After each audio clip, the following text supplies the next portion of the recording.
మన ప్రభువు మన రక్షకుడైన యేసుక్రీస్తు పేరట అందరికీ వందనం చేసుకుంటున్నాం. వందనాలండి.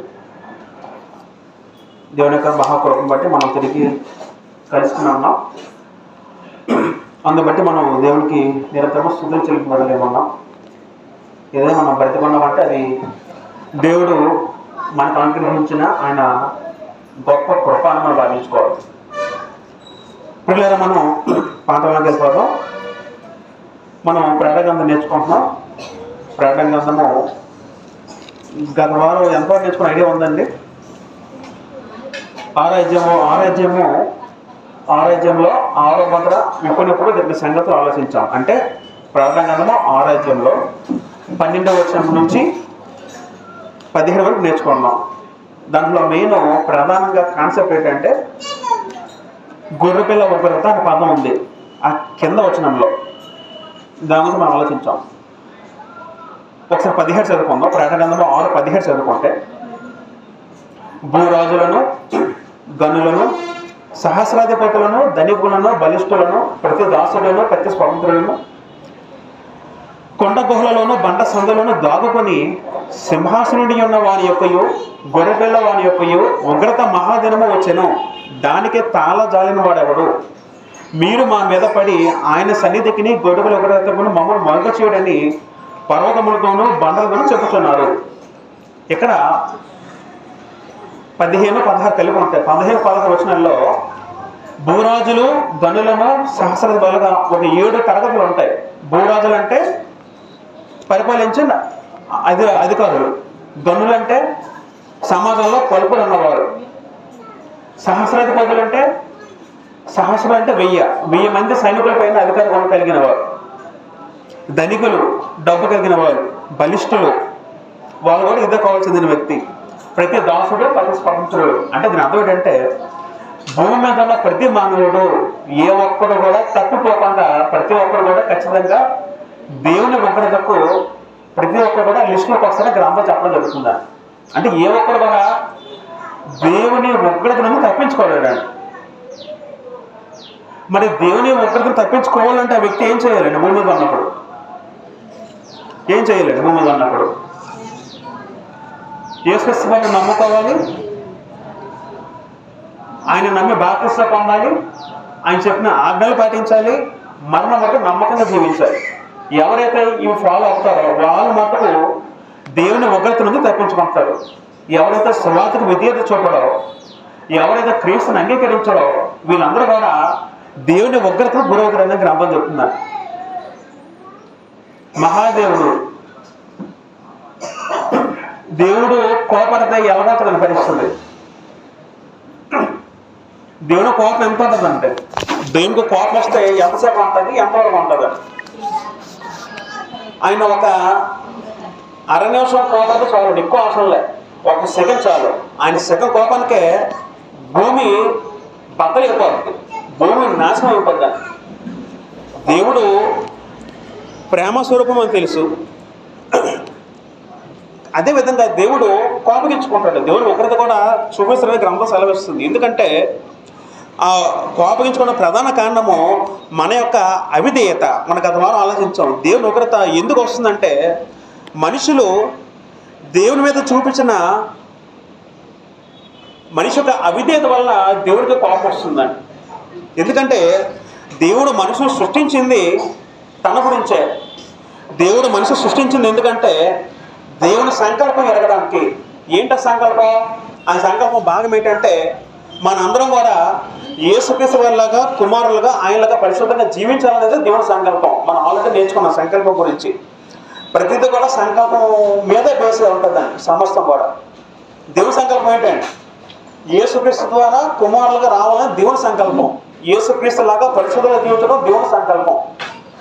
ఆ సంకల్పం ఎవరైతే బ్రేక్ చేస్తారో, ఆ సంకల్పం నాకు వద్దని ఎవరైతే జీవిస్తారో వాళ్ళందరి మీద కూడా దేవుడు కోపం ఉంటుంది. అలాగనే దేవుడు నిరంతరం కోపించేవాడు కాదు, దేవుడు ప్రేమ స్వరూపి. 1 యోహాను రాసిన పత్రిక 4:8 చదువుకుంటే, 1 యోహాను రాసిన పత్రిక 4:8లో అది ఒక మంచి మాట ఉంటుందండి. 1 యోహాను రాసిన పత్రిక,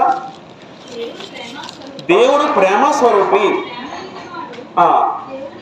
ప్రేమ దేవుని లేనివాడు దేవుని ఎరగడు. చాలు, దేవుడు ప్రేమ స్వరూపిణి అర్థం అండి. ఆ కింద ఫుట్ నోట్లో దేవుడు ప్రేమే ఉన్నాడు అన్నారండి. దేవుడు ప్రేమ గలవాడు, మనము ప్రేమ కలిగిన వారం. దేవుడు ప్రేమ గలవాడు, గలవాడు వేరు, కలిగిన వారు వేరు. మనం ఒకసారి ఆలోచించాం. దేవుడు జ్ఞానం గలవాడు, మనము కలిగిన వారం, మనం పొందిన వారం. దేవుడు స్వయంగా ఆయనకి స్వతహాగా ఉండేది. సర్వశక్తిమంతత్వం కానీ జ్ఞానం కానీ సమస్తమైన దేవుడు గలవాడని అర్థం చేసుకోండి. దేవుడు ప్రేమ గలవాడు. అదేవిధంగా దేవుడు కూడా కోపం ఉంటుంది. అలాగే నిరంతర కోపం ఉంటుంది దేవుడు. కీర్తన 35 చదువుకుంటే, 30 కీర్తన 5 చదువుకుంటే అక్కడ భక్తులు అంటారు, ఆయన కోపము నిమిషం మాత్రం ఉండును, ఆయన దయ ఆయుష్కాలం అంతా నిలిచిన ఉంటారు. దేవుని కోపం ఎంత ఉంటుందా? నిమిషం అంటాడు. నిమిషం అంటే 60 సెకండ్లు. 60 సెకండ్లు చాలదా భూమి నాశనమైపోవడానికి? అంటే దేవుడు అసలు ఆయన లక్షణమే ప్రేమ లక్షణము. అలాగని దేవుడు కూడా కోపిస్తున్నాడు. కోపం తప్పు కదా, దేవుడు కూడా కోపం ఉంటుంది. ఆ కోపం అనేది దేనివల్ల అంటే మన అవిధేయత వల్ల కోపం ఉంటుందా? అది పిల్లలు మనం ప్రకటన చూసుకుంటే గొర్రెపిల్ల ఉగ్రత, దేవుని ఉగ్రత ఎందుకు వస్తుందంటే మనిషి యొక్క అవిధేయత బట్టి వస్తుంది. మనం ఆలోచించాం. ఎందుకు ఒక దినం ఖచ్చితంగా రాబోతుంది. దీన్ని మరొక మాటలో ఏమన్నారంటే రెండో రాకడ దినం అన్నాం. రెండో రాకడ అంటే ప్రభు యేసుక్రీస్తు వారు మరొకసారి భూమి మీదకి వస్తారు, ఖచ్చితంగా రాబోతున్నారు. అది సత్యం, అది అందరూ నమ్మదగిన సత్యం. ఎవరు అంగీకరించినా అంగీకరించకపోయినా ఖచ్చితంగా యేసుక్రీస్తు రెండోసారి వస్తారు. ఎప్పుడు వస్తారని మనకి గ్రంథం మనం చెప్పలేదు, కానీ ఆ సమయం ఇప్పుడు మనకు తెలియదు. కానీ మనం ఎలా భావించాలంటే రేపే వస్తారు, ఇవాళ వస్తారు, ఈ క్షణమే వస్తారు అంటే మన జీవితం అని గ్రంథం చెప్తున్నారు. అందుకే మీరు ఎల్లప్పుడు కూడా మెలకుగా కలిగిన వారే ప్రార్థనలు కలపడం గ్రంథం అనేక సార్లు వచ్చిన చెప్తుందని. అయితే మరి ప్రభు రాకడ అప్పటి నుంచి కూడా ఇప్పుడు 2000 సంవత్సరాలు అయ్యింది, ఇంకా ప్రభు రాకడ రాలేదు. రాకపోవడానికి ఆలస్యం కారణం ఎందుకంటే ఆలస్యం అవుతుంది మారు మనసు పొందడానికి. ఈ లోపం అందరూ జనమంతా మారుతారేమో, వాళ్ళ మనసు మార్చుకుంటారేమో, దేవుని వైపు తిరుగుతారేమో దేవుడికి కోరికాడు. అందుకే దేవుడు ఆలస్యం చేస్తున్నాడు రెండో రాకడనే. మన ప్రకటన గ్రంథం చదువుకుంటే కొన్ని మాటలు ఉంటాయి. ప్రకటన గ్రంథము 9 అధ్యాయము 20-21 చదువుకుంటే, ఈ దెబ్బల చేత చావక మిగిలిన జనులు దెయ్యములను చూడను, వినును, నడవను, శక్తి లేనివై బంగారు, వెండి, కంచు, రాయి, కర్రలతో చేయబడిన తమ హస్తకృతముల విగ్రహములను పూజింపకుండా విడిచిపెట్టినట్లు మారు మనసు పొందలేదు. అంతరం చేసుకోండి, మారు మనసు పొందలేదని వచ్చిన దగ్గర. మీకు ప్రకటన మొత్తం చూసుకుంటే మారు మనసు ఉంటుందండి. ప్రకటన 2 అధ్యాయం 3 అధ్యాయంలో సంఘాలకు లేఖ వస్తున్నప్పుడు ప్రభువు చేసి ఏం చెప్పారు? నువ్వు మారు మనసు పొందని చెప్పడం జరిగింది. ఎవరు చెప్పారు? అక్కడ సంఘం చెప్పడం జరిగేది. మిగతా అధ్యాయులు చూడుకుంటే ప్రపంచంలో జనులు అంటే దేవుని ఉగ్రత, కొన్ని ఉగ్రత పాత్రలు కురిపించబోస్తారు. మనం చాలా చదువుకుంటాం భారత అధ్యాయుల్లో. భూమి మీద ఉగ్రత కురిపించే కొన్ని అంశాలు వస్తాయి. అవి వచ్చినా సరే జనులు అప్పటికి కూడా మారుమనసు పొందలేదట. ఇక్కడ ఏమన్నారు గ్రంథం? ఈ దెబ్బల చేత అర్థం ఏంటంటే దేవుని ఉగ్రత కురిపించినప్పుడు భూమి మీద, అది తుఫాను కానీ లేదా కోవిడ్ కానీ మరి ఏదైనా సరే ఎలాగొంటే అప్పటికి కూడా అవన్నీ అనుభవించినా సరే ఆ వ్యక్తులు అందరూ కూడా ఈ దెబ్బల చేత చావక మిగిలిన జనులు దెయ్యములను చూడను, వినును, నడుమును, శక్తి లేనివే బంగారు, వెండి, కొంచెం వాటి చేయబడిన తమ హస్తకృత విగ్రహములను పూజింపకుండా విడిచిపెట్టిన మారుమనసు పొందలేదు. దేవుడు ఎంత ఉగ్రత కురిపించినా వాళ్ళ మనసులు మారట్లే. మళ్ళీ అదే విగ్రహాలు పూజిస్తున్నాడు, మళ్ళీ అదే శక్తి లేని వాటిని ఆశ్రయిస్తున్నారు. మళ్ళీ 30-20 చదువుకుందాం. మరియు తాము చేయించున్న నరహత్యలను, మాయా మంత్రములను, జార చోరత్వములను చేయకుండానట్లు వారు మారు మనసు పొందిన వారు కారు. ఈ మాట చెప్తుంది ప్రపంచంలో ప్రతి సమస్త మానవుడు చెప్తున్న మాటలు. ప్రకటన 2 అధ్యాయం 3 అధ్యాయంలో సంఘాలకు రాత్రి లేఖ ఏమైనా తీసుకొస్తారు, నువ్వు మారు మనసు పొందవు, లేకపోతే నీ దగ్గర దీపస్తంభంలో తీసేసి నేను చెప్పడం జరిగింది. మరోసారి నీ మీద ఉగ్రత కురిపించి చెప్పడం జరిగింది. అంటే క్రైస్తవులకు మాత్రమే కాదు, కానీ మారుమనసు సమస్త మానవాళికి మారుమనసు పొందాలి. మారుమనసు అంటే అర్థం ఏంటండి? పాత రోత జీవితం నుండి వెనకకి రావడం, అది మారు మనసు. అర్థమైంది? మారు మనసు అంటే అర్థం ఏంటి? పాత జీవితం నుండి విడిచిపెట్టి వెనకకి రావడం, అది మారు మనసు. మరి అట్లా తినకూడదండి ఇంకా, అదే మారు మనసు. పూర్వము అలెగ్జాండర్ అనే ఒక రాజు ఉండేవాడు. తెలిసిన అలెగ్జాండర్ గొప్ప రాజు, గ్రీక్ పరంగా గొప్ప రాజు. ఆ రాజు తన సైన్యంతో ఒక దేశం మీద యుద్ధం వెళ్ళినప్పుడు ఆ వ్యక్తి ఏం చేశాడంటే, ఉదాహరణకి ఒక రాజ్యం జయించాలి. ఆ రాజ్యం వెళ్ళాలంటే ఒక షిప్లో వెళ్ళేవారు. వెళ్ళిన తర్వాత ఆ రాజు ఏం చేశాడంటే, అక్కడ దిగిన షిప్ని కాల్చాడండి. అలెగ్జాండర్ రాజు తన సైన్యంతో షిప్ మీద వెళ్ళినప్పుడు ఎక్కడైతే తను జయించాలో ఆ రాజ్యం దగ్గర దిగినప్పుడు వెంటనే షిప్ని తగలబెట్టాడు. ఎందుకు తగలబెట్టేవాడు? ఎందుకంటే మనకి ఇక్కడ ఒక ఆప్షన్ లేదు, ఖచ్చితంగా అవతల రాజ్యం జయించవలసిందే, లేకపోతే చచ్చిపోవలసిందే. రెండో ఆప్షన్లో డూ ఆర్ డై సిచ్యువేషన్. మీకు అర్థమవుతుందండి? అవతల వెళ్ళి వెంటనే షిప్ కాదు నప్పబెట్టబడి మరి వెనక్కి వెళ్ళే అవకాశం నాకు అందదు. షిప్ ఉందనుకోండి, మన వాళ్ళకి ఏ ఆలోచన వస్తాయి? మళ్ళీ వెనక్కి వెళ్ళొచ్చేమో, ఒకవేళ ఈ శత్రు సైన్యం మనకన్నా బలంగా ఉందనుకోండి, మళ్ళీ వెనక్కి పారిపోవచ్చేమో ఆలోచన ఉంటారండి. రాజు ఏం చేశాడట? కాల్చి పెట్టాడట. అంటే డూ ఆర్ డై సిచ్యువేషన్. అయితే చచ్చిపోవడం వాళ్ళ చేతుల్లో, లేకపోతే జయించడం, అంతేనండి. మారు మనసు కూడా అంతేనండి. ఒక దాని నుండి మనం ఏ పాపంతో మనం బలహీనంగా ఉన్నామో క్రీస్తులోకి రాకముందు మనకు తెలుసు, మన బలహీనం తెలుసా తెలియదా? తెలిసిన తర్వాత వాటిని పూర్తిగా విడిచిపెట్టలేడు. కొంచెం మాట పనికిరాడు క్రైస్తవంలోకి. ఇంకా తీసుకురావచ్చు అనే ఆలోచన క్రైస్తవంలో లేదు. సమస్య ఏదైనా సరేనా, అది ఏ వ్యసనమైనా సరే, ఏ బలహీనమైనా సరే, కొంచెమే ఉందండి, అంతకుముందు ఎక్కువ తాగేవండి, కొంచెం అవుతాను అన్నాడు, పనికిరాదు. అది చెప్పడం మారు మనసు కాదు. ఇంతకుముందు ఎక్కువ బూతులు తగ్గించాడు, తక్కువ వాడుతున్నాడు అంటే పనికిరాదు. ప్రతిదేనండి, అన్ని లోక సంబంధించిన ప్రతిదీ కూడా అన్నింటిలో మారు మనసు పొందు. ప్రతి సమస్త విషయంలో పరిష్కరించకుండా గ్రంథం చెప్తాను. మీరు సమస్త ప్రవర్తన యందు, సమస్త విషయంలో మీరు పవిత్రంగా పరిశుద్ధంగా ఉందని గ్రంథం చెప్తున్నారు. అన్ని విషయాల్లో మారు మనసు పొందాలి, అన్ని విషయాలు పొందాలి. ఒక విషయం మాత్రం కాదండి, అన్ని విషయాలు పొందాలి. ఎలా తెలుస్తుంది మారు మనసు పొందడం అనేది, అన్ని విషయాలు అనేది? ఇప్పుడు ఇది మనం చదువుకుంటే 23వ వచనంలో లోకమంతా కూడా ఎలా ఉందంటే, మరియు తాము చేస్తున్న నరహత్యలు ఇక జాగ్రత్తగానండి. నరహత్య అంటే అర్థం ఏంటండి? నరహత్య అంటే అర్థం ఏంటండి? ఒక మనిషిని చంపేయడం నరహత్య. అది పాత నిబంధన ప్రకారం అయితే ఒక మనిషిని చంపితే నరహత్య. కొత్త నిబంధన ప్రకారం నరహత్యని అర్థం ఏంటండి? కొత్త నిబంధన ప్రకారం నరహత్యకి అర్థం ఏంటండి? మొదటి యోహాను పత్రికలో ఏముంటుందంటే, ఒక వ్యక్తిని ద్వేషిస్తేనే మన హత్య జరిగించినట్టండి.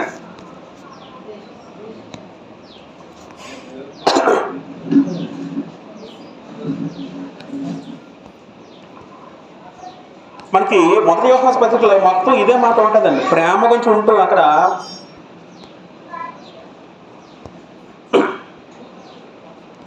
ఒకసారి వచనం చూడగలదు ఎవరైనా? మొదటి యోహాను పత్రికలో ఎవడైనా చెప్పి తన సహోదరుని ద్వేషించిన ఎడల అతను అబద్ధికుడగును, తాను చూచిన ప్రేమింపినవాడు ప్రేమింపలేడు. ఇంకా చదవండి. దేవుని ప్రేమించేవాడు ఆజ్ఞను.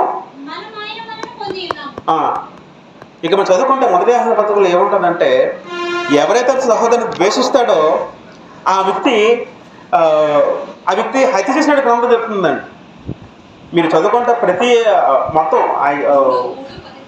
3:15 చదవండి ఒకసారి. అది తన సహోదరుని ద్వేషించేవాడు నరహంతకుడు అంటే చాలండి. గ్రంథం ఏం చెప్తుంది ఇక్కడ? గ్రంథ ప్రకారం ఎవరు నరహంతకులండి? కొత్త గ్రంథ ప్రకారం ఎవరైతే ద్వేషిస్తారో తన సహోదరుని నరహంతకులే. ఆ వ్యక్తిని కొట్టాల్సిన పని లేదు, గాయపడాల్సిన పని లేదు, కత్తితో పూడ్చాల్సిన పని లేదు. ఏ విధంగా నరహత్య అవుతుందండి? ఆ వ్యక్తిని ద్వేషిస్తే నరహత్య చేసినట్టే. ఇప్పుడు ఇంకా మళ్ళీ 9:23 చదువుకుంటే 9:33లో 9:21లో నరహత్య అన్నారు. తర్వాత ఇంకేమన్నారు? మాయా మంత్రం అన్నారు. తాము చెయ్యి నరహత్య 9:23 చదువుకుంటాం. ప్రకటన 9:23 చదువుకుంటే మళ్ళీ చదవండి 9:23లో ఒకసారి. మరియు తాము చేసిన నరహత్యలు, మాయా మంత్రములను, జార స్వరూపములను. ఇక్కడ మాయా మంత్రం ఉందంటే అర్థం ఏంటంటే, మాయా మంత్రం అర్థం ఏంటంటే గారడీలు చేయడం. గారడీ చేయడం అంటే గారడీ చేయడం అర్థం ఏంటంటే, ఆ కాలంలో ఒక బ్లాక్ మ్యాజిక్ చేశారు. బ్లాక్ మ్యాజిక్ అంటే ఈ భవిష్యవాణి చూడడం, ఇప్పుడు మనం చూస్తాం కదా జాతకాలు, ఇవన్నీ దీని కింద వస్తాయండి. ఇవన్నీ కూడా అంటే ఇవి కూడా వాళ్ళు విడిచిపెట్టలేదు. అంటే వాళ్ళు దెయ్యాలు ఉన్నాయి చెప్పడం, దెయ్యాలు చెప్పి మనుషులను భ్రమ కలిగించడం, అబద్ధాలు చెప్పి మనుషులను బలహీనపరిచి వాళ్ళని ఈ విధంగా చేయడం, అవన్నీ కూడా మాయమూత కింద వస్తుందండి. అవి కూడా మానలేదట. తర్వాత జార చోరత్వంలో, జారత్వం అంటే స్త్రీని, అంటే దేవుడు పెట్టిన ధర్మం కాకుండా, వివాహ ధర్మం కాకుండా ఒక స్త్రీని మోహించడం వ్యభిచారం. గ్రంథపరంగా అయితే కొట్టిన ప్రకారము వ్యభిచారం ఎలాగవుద్ది? ఒక స్త్రీతో ఒక డైరెక్ట్గా వ్యక్తి పట్టుకుంటే తప్పు చేసినట్టు కాదు, కానీ ఒకే ప్రకారం మాము చూపి వ్యభిచారాన్ని అమ్మ చెప్తుందని యేసు గారు అంటారు. మత్తయి 5 చదువుకుంటే, మత్తయి 5:20 చదువుకుంటే తెలిసిన మాటలు ఇవన్నీ కూడా. నేను మీద చెప్పుడుదేమనగా, ఒక స్త్రీని మోహపు చూపుతో చూచి ప్రతివాడు అప్పుడు తన హృదయం ముందు ఆమెతో వ్యభిచారం చేసిన వాళ్ళు ఉన్నాం. అంటే కొత్త ప్రకారం ఎవరైనా వ్యభిచారం అవుతారు. ఒక స్త్రీని మోహపు చూపు చూస్తేనే వ్యభిచారం వారినే అవుతాం అంటాడు. ఇంకా జానత్వము అదే అర్థం చేసుకోవచ్చు. చోరత్వం అంటే దొంగతనంలో, అది ఏ దొంగతనమే. దొంగతనం అంటే డైరెక్ట్గా మనం ఎవరైనా డబ్బుని దాచేస్తే వాళ్ళు తిరుగుని దాచి దొంగతనం అనుకుంటామో, కానీ దొంగతనం పలు రకాలు ఉంటాయి.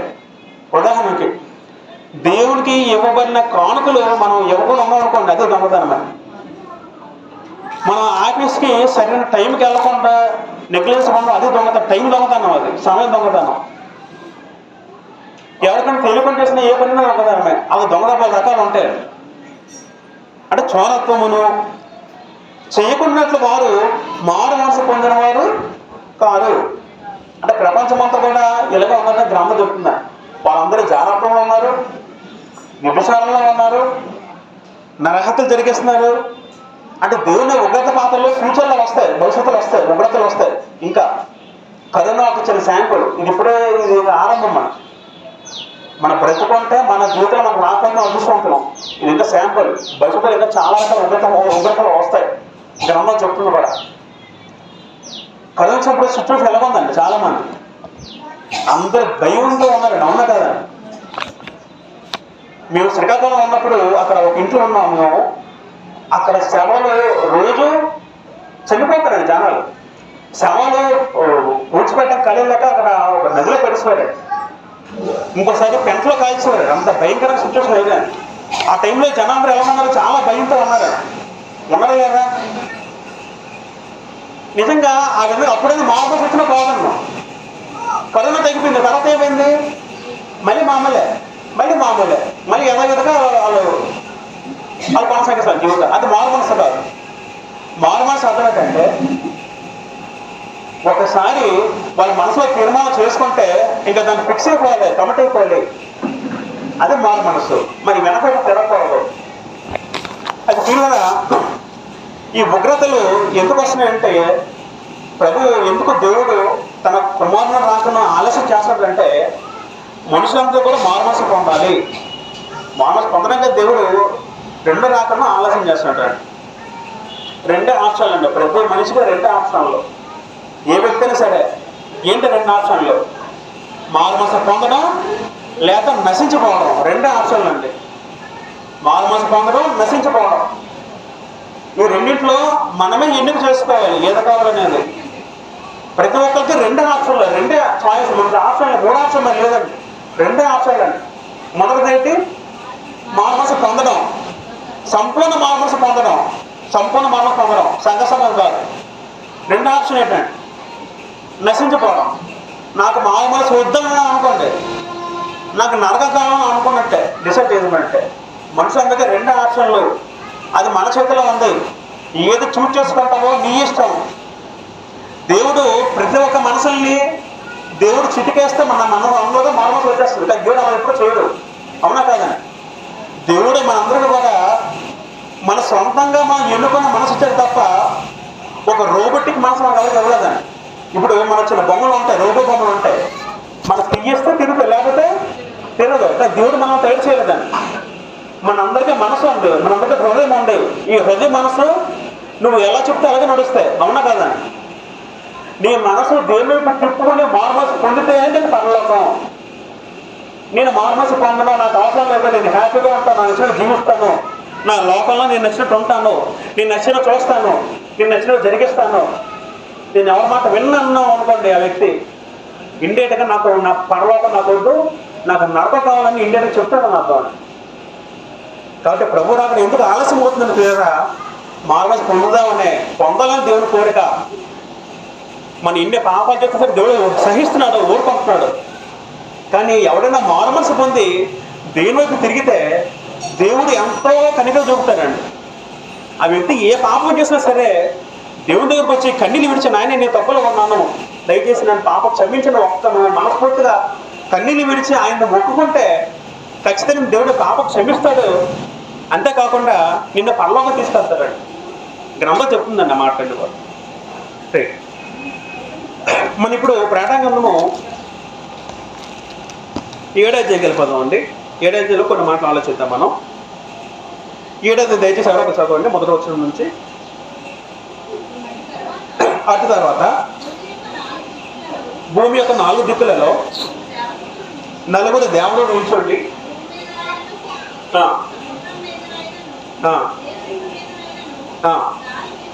గాలి వేచకూడనట్లు భూమి యొక్క 4 దిక్కుల వాయువులను పట్టుకుని ఉన్నట్టే చూచుతున్నాయి. ఇక్కడ మనం గమనిస్తే 7వ అధ్యాయంలో అంటే 6వ అధ్యాయం మొత్తం కూడా 6 ముద్దలు జరిగాయి. 7వ మాత్రం ఇక్కడ ఇవ్వబడలేదు. 6 ముద్దలు విప్పబడిన తర్వాత జరిగిన సంఘటన ఆలోచిస్తున్నారు 7వ అధ్యాయంలో. ఏంటంటే ఇక్కడ అటు తర్వాత భూమి యొక్క 4 దిక్కులు, భూమికి ఎన్ని దిక్కులు అండి? 4 దిక్కులు పేర్లు చెప్పండి. ఉత్తరం, దక్షిణం,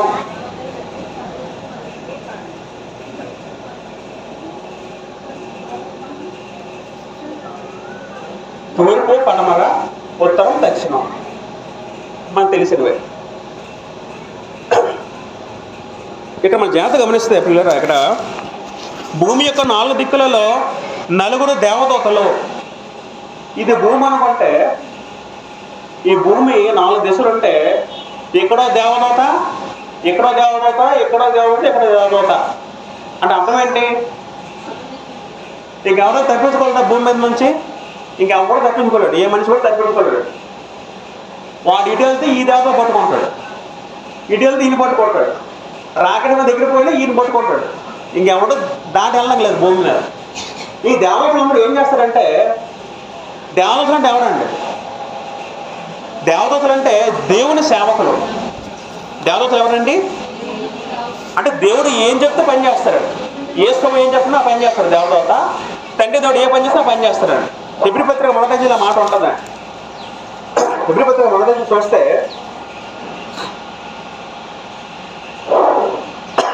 14వ వచనంలో మాట ఉంటుందండి.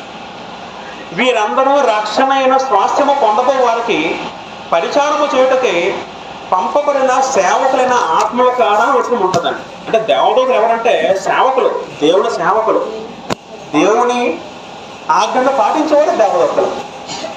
అయితే తర్వాత ఈ దేవదూతలు ఏం చేస్తారంటే 4 దిక్కులా ఉండి ఏం చేస్తారంటే చదువుకుందాం ఇప్పుడు ఒకసారి. భూమి మీదనైనాను సముద్రం మీదనైనా ఏ చెట్టు మీద గాలి వీచుకున్నట్లు భూమి యొక్క 4 దిక్కుల వాయువులను పట్టుకుని ఉన్నట్లు చూచుతున్నాయి. అంటే దేవుడు అధికారం ఇచ్చాడు దేవదూతలకి. వీళ్ళందరూ కూడా కట్టుదిట్టం చేస్తారు భూమిని. ఎందుకంటే 2వ వచనం చదువుకుందాం. మరియు సజీవుడకు దేవుని ముద్ర గల వేరొక దూత చూచితిని భూమిపైకి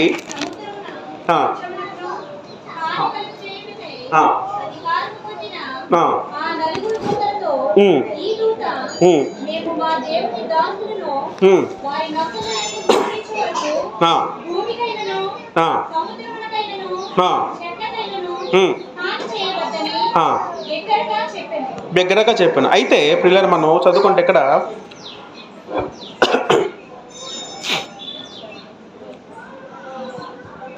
రెండో వచనంలో, మరియు సజీవుడకు దేవుని ముద్ర గల వేరొక దూత సూర్యోదయ దిశ నుండి. సూర్యుడు ఎక్కడ ఉదయిస్తాడు? ఏ దిశ ఉదయిస్తాడు సూర్యుడు? తూర్పున. అంటే మన తూర్పున అటు కదండి, సూర్యుడు అటు ఉదయిస్తాడు అంటే జనరల్గా. సూర్యుడు అలా వచ్చి ఇలాగ అస్తమిస్తాడు కదా. ఇక్కడ మరొక దేవదూత బయలుదేరాడు. దేవదూత అంటే పుల్లింగం. దేవదూత స్త్రీలింగం కాదండి, దేవదూత పుల్లింగం. మెస్కులైన్ అవును తప్ప ఫెమినైన్ కాదండి దేవదూత అంటే. అది గుర్తుపెట్టుకోండి. చాలామంది దేవతలు అనగానే మనకి టీవీల్లో కొన్ని మనం చూసిన పిక్చర్స్ లేడీస్ లాగా జుట్టులుండి రెక్కలు పెడతారు. రెక్కలు అందరికీ ఉండవు. రెండు థింగ్ ఏంటంటే వాళ్ళు స్త్రీలింగం కాదు, పుల్లింగమే. దేవదూత అంటే మగ వ్యక్తులే, ఆడ వ్యక్తులు కాదండి. అయితే పిల్లలు ఇక్కడ మనం చదువుకుంటే ఈ దేవదూతట తూర్పు నుంచి అంటే సూర్యోదయ తూర్పు పైకి వచ్చి సూచితిని. ఆ వ్యక్తి ఏం చేశారంటే భూమికిని సముద్రమును హాని కలిగేటకి అధికారం పొందిన నలుగురు దూతలతో. ఇక జాగ్రత్త గమనిస్తే భూమికి సముద్రముకు హాని కలుగజేయటకే ఈ 4 దేవదూతలు కూడా చుట్టూ ఎవరైతే ఉన్నారో వీళ్ళందరూ కూడా అధికారం ఇవ్వబడింది దేవుని దగ్గర నుండి. ఏంటి అధికారం అంటే భూమికి సముద్రానికి మధ్యన హాని కలిగేటకి వీళ్ళకి అధికారం ఇవ్వబడిందండి. భవిష్యత్తులో దేవుడు అధికారం ఇస్తారు దేవదూతలకి.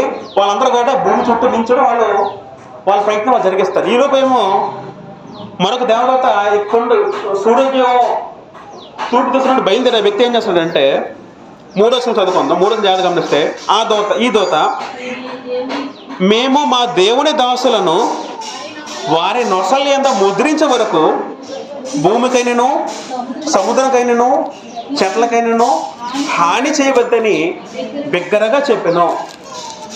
ఇక్కడ మనం జాగ్రత్త గమనిస్తే ఒక మంచి మాట ఉంటుందండి. ఏంట మాట అంటే ఇక్కడ మేము మా దేవుని దాసులు వారి నొసల యందు ముద్రించే వరకు. దేవుని దాసులు అంటే ఎవరండి? దేవుని దాసులు అంటే ఎవరండి? ప్రకటన గ్రంథము మొదటి తిరిగేస్తే ప్రకటన గ్రంథం మొదటి వచనంలో యేసుక్రీస్తు తన దాసులకు కనపరచుటకు పదం ఉంటుందండి. యేసుక్రీస్తు తన దాసులు అంటే ఎవరు? అక్కడ ఆలోచన బట్టి క్రైస్తవుల దాసులండి. ఎవరైతే ప్రభువుని అంగీకరించి బాప్తిసం పొంది ప్రభువులో నడుచుకుంటారో అందరూ కూడా ఎవరు దాసులు అవుతారు? దేవుని దాసులు, క్రీస్తు దాసులు. ఇక్కడ దేవుని దాసులకి వారు నొసల యందు ముద్రించే వరకు. అంటే ఒక దేవదూత ఏమంటాడంటే ఈ దేవదూత ఈ నలుగురు దేవతలు ఏమంటాడంటే ఈ నుంచి ఏం చేస్తాడట దేవుని దాసులందరికీ కూడా ముద్రేస్తాడు నొసల మీద. అక్షరార్థం కాదు అది, జాగ్రత్త వినాలి. దాసుల నొసలంటే అతనండి. నొసలంటే ఎక్కడ ఉంటుందండి? నొసలంటే ఇదే, నొసట మీద ముద్ర. నొసల యందు ముద్రించే వరకు భూమికైనను సముద్రంకైనను హాని చేయవద్దని బిగ్గరగా చెప్పాను. ఇక్కడ ఏమంటారంటే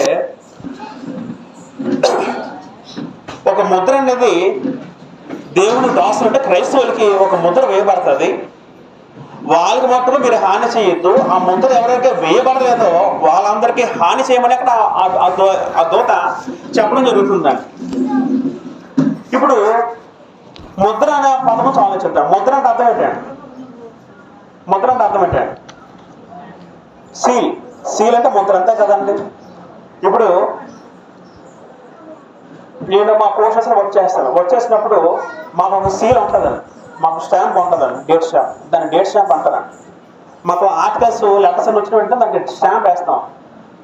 స్టాంప్ వేసిన వెంటనే అప్పుడు దానికి విలువ ఉంటుందండి. స్టాంప్ అయిపోతే దానికి విలువ ఉండదు.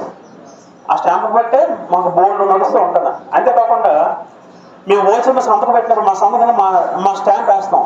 స్టాంప్ వేస్తారా?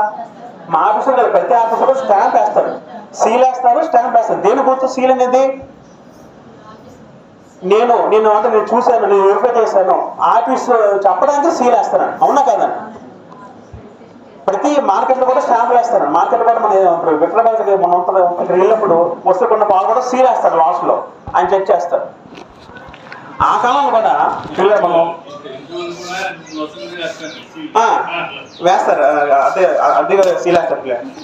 అయితే ఇక్కడ మనం మొత్తం జాగ్రత్త అర్థం చేయగలిగితే బైబిల్లో ముద్ర అనే పదంకి ఎందుకు ఉపయోగించడం కొన్ని అర్థాలు ఉన్నాయి, మనం ఆలోచిద్దాం. మొదటగా ఉదాహరణకి మత్తయి సువార్త 27:66 చదువుకుంటే ముద్ర అనేది ఎందుకు వేస్తారో మనం ఆలోచిద్దాం గ్రంథం పరంగా. మత్తయి సువార్త 27:66 చదువుకుంటే ఒక సందర్భంలో యేసుక్రీస్తు సిలువేసిన తర్వాత 27:66 వారు వెళ్ళి ఉంచుకొని రాత్రికి ముద్ర వేసి సమాధిని భద్రము చేశారు. అంటే అర్థం ఏంటంటే యేసుక్రీస్తు సమాధి చేసిన తర్వాత దానికి ఏం వేశారంటే దానికి ముద్ర. ఎందుకు ముద్ర వేశారు?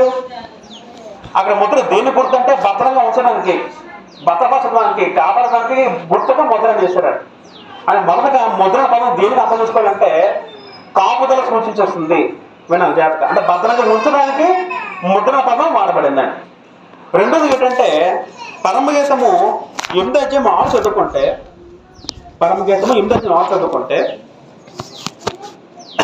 అక్కడ ఒక మాటలో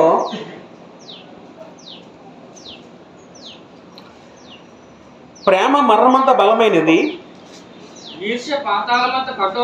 కఠోరమైనది, అది యెహోవా పుట్టించు జ్వాల, నీ హృదయం మీద నన్ను నామాక్షరముగా ఉంచుము, నీ భుజమునకు నామాక్షరముగా నన్ను ఉంచుము. అంటే హిబ్రూ భాషలో నామాక్షర పదం ఏదైతే ఉందో దాన్ని ముద్ర అన్నారండి. అంటే తెలుగులో నామాక్షరం తర్జుమా చేశారు, మనం మూల భాషలోకి వెళ్తే ముద్ర అన్న పదం ఉంటుందా. ఇక్కడ పదం ఎందుకు వాడబడిందంటే నాది అని చెప్పుకోవడానికి. అంటే అక్కడ స్త్రీ శూలమతిన స్త్రీ ఉంటుంది, మనం అవన్నీ విడమ చెప్పినట్టే లాగ్ అయిపోతుంది. ఆ స్త్రీ తన భర్తను సులభం ఉద్దేశం ఏమంటుందంటే నీ హృదయంలో నన్ను ఉంచుకో ఉంటుంది, నన్ను నామాసుకు నన్ను ముద్రగా ఉంచుకో ఉంటుంది నాకు ఆ స్త్రీ. అంటే ఇక్కడ ఎందుకు ఉంచబడింది, ఆ మాట ఎందుకు మారబడిందంటే నువ్వు నాదానివి నా సొంత, అంటే నువ్వు నా సొంతం అన్న నిరూపించడానికి ఏమన్నా ముద్రగా వాడబడింది అక్కడ పదం. మరో సందర్భం ఎలా వాడబడిందంటే ఎస్తేరు గ్రంథము 3:12 చదువుకుంటే, ఎస్తేరు గ్రంథము 3:12 మొదటి నెల 13వ దినమందు రాజు యొక్క రాతగంట పిలువబడిరి. హామాను ఆజ్ఞాపించిన ప్రకారం అంతయు ఆయా సంస్థల మీద ఉంచబడిన రాజు యొక్క అధిపతులకు అధికారులకును ఆయా సంస్థలోని జనముల మీద ఉంచబడిన అధిపతులకు అధికారులకును వారి వారి లిపిని బట్టి ఆయా జనుల భాషను బట్టి రాజైన అహస్వరేషు పేరట ఆ రాత్రగంట చేత తాకీదు రాయించబడి రాజు ఉంగరం చేత ముద్రించబడిన. పూర్వము రాజులు ఉండేవారండి. రాజులు ఒక శాసనం ఇచ్చారంటే శాసన గుర్తేటంటే తన రాజ ఉంగరం తీసి ముద్ర వేసేవారు.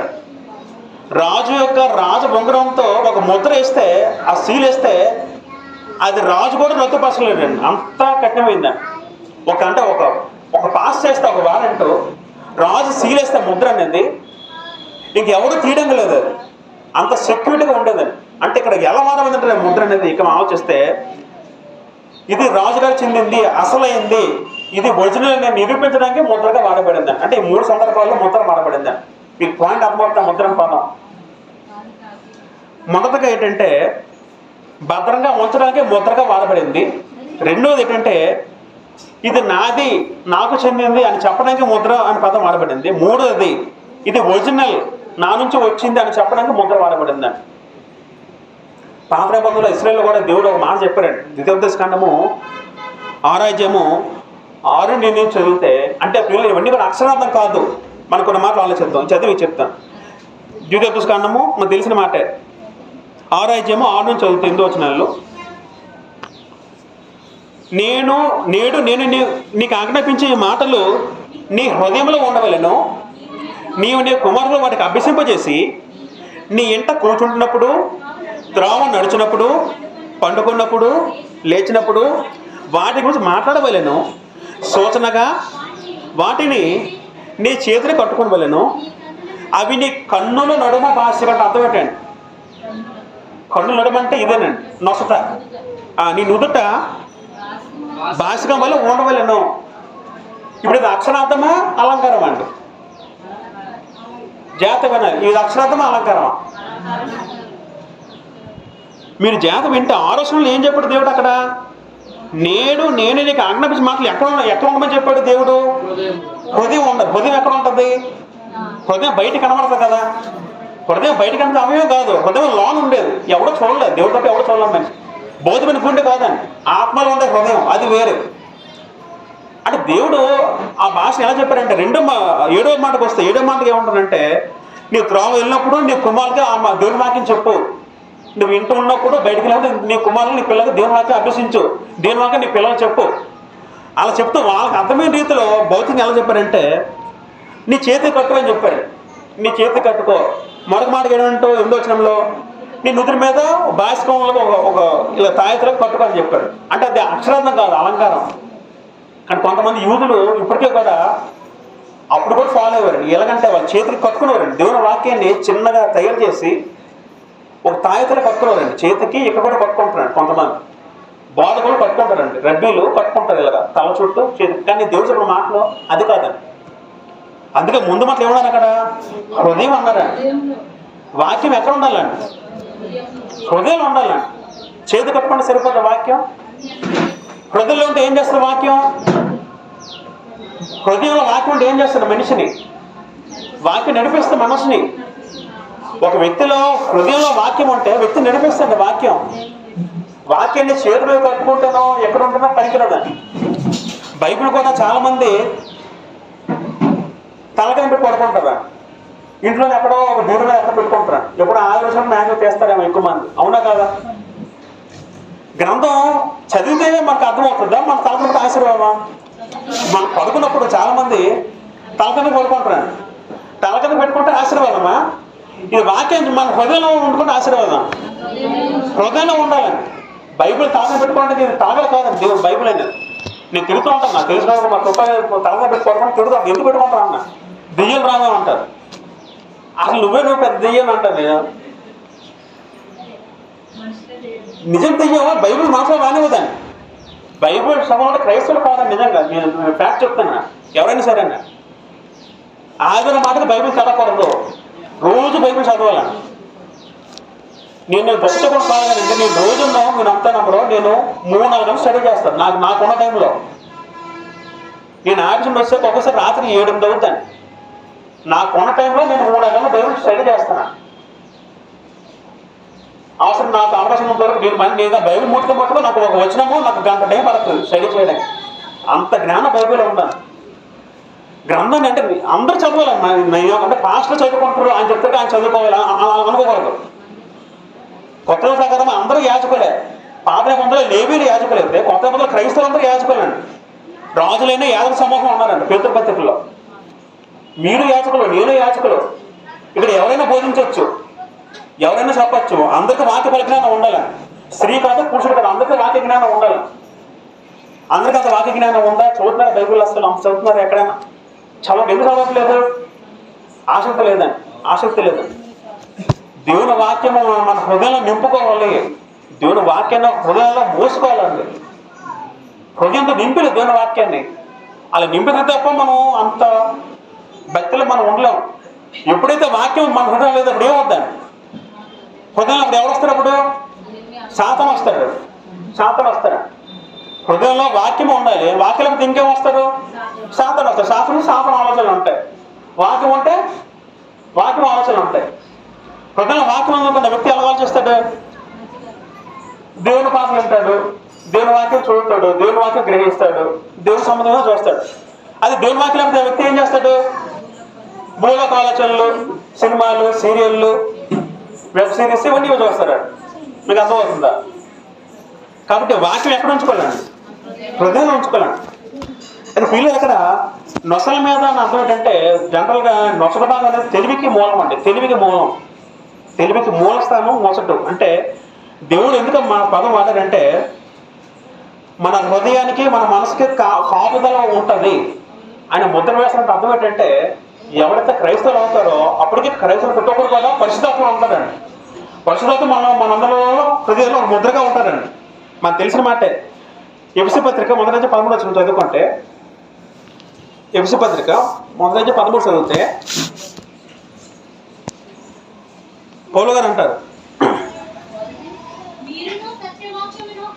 మీరును సత్యవాక్యమును అనగా మీ రక్షణ సువార్తను విని క్రీస్తునందు విశ్వాసం ఉంచి వాగ్దానం చేయబడిన ఆత్మ చేత ముద్రించబడితే అర్థం ఏంటండి? ఆయన స్టాంపు మన మీద ఉంది. ఎవరి స్టాంపు? పరిశుద్ధాత్ముడు మనలో ఉన్నాడు. ఎప్పుడు? బాప్తిసం పొందిన వెంటనే దేవుడు పరిశుద్ధాత్మ మన స్టాంపు గుర్తుందండి మన మీద. అప్పుడు పరిశుద్ధాత్ముడు మనలో ముద్రగా ఉంటాడండి. అప్పుడు మనం ఏం చేయాలి? పరిశుద్ధాత్మని పరిశుద్ధాత్మ కూడా మనం కాపాడుకుంటూ రావాలని. ఎప్పటి నుంచి? బాప్తిసం తీసుకుంటాం రోజు నుంచి మనం ఏం చేయాలి? పరిశుద్ధాత్మని కాపాడుకోవాలి అంటే అర్థం పెట్టండి. ఆయన దూరం అవ్వకుండా చూసుకోవాలని. దూరం అవ్వకుండా చూసిన బాధ్యత ఉంది మంది. ఆయన దూరం అవుతాడు పరిశుద్ధాత్ముడు. ఆయన వెళ్ళిపోతాడు మధ్యలో మనలో నుంచి. మామూలుగా వెళ్ళిపోతాడు. ఎందుకు వెళ్ళిపోతాడు? మనం రిపీటెడ్గా తప్పులు పాపలు చేస్తుంటే పరిశుద్ధ మనలో ఉండండి. వెళ్ళిపోతాడు ఆయన. పరిశుద్ధాత్ముడు మనలో ఎప్పుడు ఉంటాడు? మన పరిశుద్ధంగా ఉంటే పరిశుద్ధంగా ఉంటాడు, లేకపోతే పరిశుద్ధాత్ముడు మనలో ఉండడు. 51 కీర్తనలు మనం చదువుకుంటే దావీదు ఇదే మాట అంటాడు. దావీదేమో అంత గొప్ప భక్తుడు. దావీదు కూడా ఒక తప్పు చేస్తాడు బత్షెబతో. చేసిన తర్వాత దేవుడికి పశ్చాత్తాపంతో ప్రార్థన చేస్తూ దేవుడికి ఒక మాట అంటాడు. 51 కీర్తనలు చదువుకుంటే 51 కీర్తన 11 చదువుకుంటే దావీదు అంటాడండి, నీ సన్నిధిలో నాకు త్రోసివేయకము, నీ పరిశుద్ధాత్మను నా యొద్ద నుండి తీసివేయకము అంటాడండి. ఎవరన్నారు మాట? దావీదు. ఎందుకు తీసివేయకంటున్నాడు? నేను పాపం చేశాను, ఆ పాపము పరిశుద్ధాత్మ తట్టుకోలేడు. ఆయన నా ఆత్మలో ఆయన తట్టుకోలేడు. కాబట్టి ఆయన వెళ్ళిపోతాడేమో. తండ్రికి ప్రార్థన చేస్తే ఆయన పరిశుద్ధ దూరం చేయకంటాడు నా హృదయంలో నుంచి. పరిశుద్ధాత్ముడు ప్రియులరా మనందరి హృదయాల్లో ఉన్నాడు. ఆయన ఉంచుకున్న బాధ్యత మన చేతిలో ఉందండి. మనం నిరంతరము పాపం చేస్తూ ప్రార్థన చేయకుండా దేవుడితో జీవిత పరిస్థితి మనలో ఉండడు. అందుకే ఆత్మను దుఃఖపరచుకోవడానికి వచ్చిన ముందు మొత్తం నిబంధనలో పరిశుద్ధాత్మ దుఃఖపరచుకునే పదం ఉంటుందండి. ఒక మాట ఏముంటుందంటే, విమోచన దినం వరకు మీరు ఆయన యందు ముద్రింపబడి ఉన్నారో వచనం ఉంటుందండి. విమోచన దినం వరకు. ఇక్కడ ముద్ర పదం మనం ఎలా ఆలోచించినట్టు లేదా? ముద్ర అంటే అదేదో ఇంకేదో అనుకోవద్దు. కానీ పరిశుద్ధాత్ముడే మనకు ముద్రగా ఉన్నారండి. పరిశుద్ధాత్ముడు మనలో వెళ్ళిపోవాలంటే మన చేతిలో ఉంది, మనలో ఉంచుకోవాలన్నా మన చేతిలో ఉందండి. ఎందుకంటే ఆయన మనలోని నిరంతరం ఉన్నాడండి. ఒకసారి కొత్త మొదల మాట ఉంటుంది,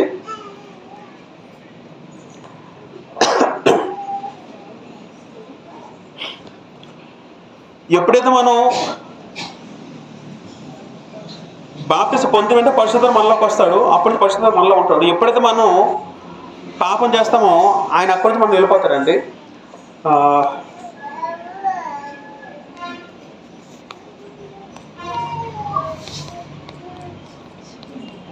ఈ ఒక్క వచనంతో మనం ముగించేద్దాం.